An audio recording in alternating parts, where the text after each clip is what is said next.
Programang ito ay rated SPG, striktong patnubay at gabay ng magulang ang kailangan. Dismayado nga si Olga dahil palpak ang plano niyang pagpaslang kay Tanggol. Tatanggi kasi si Balatuka na dalhin si Tanggol kay Olga dahil hindi pa nakakabalik si Tanggol sa selda.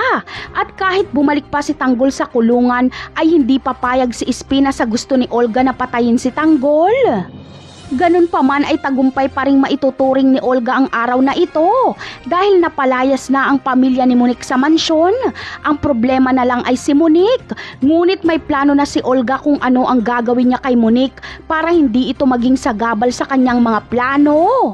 Kakaibiganin ni Olga si Monique na kunwaring kakampi niya ito laban kay Ramon.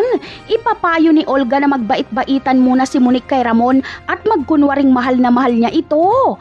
At kapag pagkatiwalaan na ni Ramon si Mokang at muling naging maayos ang kanilang pagsasama, ay lalayasan niya na si Ramon. Bibigyan ni Olga ng pera si Monique para magpakalayo-layo ito para hindi masundan at mahanap ni Ramon. Papayag naman si Mokang sa planong ito ni Olga dahil gusto niya rin talagang takasan si Ramon. Kaya agad na papatawarin ni Mokang si Ramon at tatanggapin niya ang pagkatao nito, pero kunwari lang ang lahat hanggang sa matakasan niya ito. Napakarami pa nating dapat abangan sa mga susunod na episode. Paalam!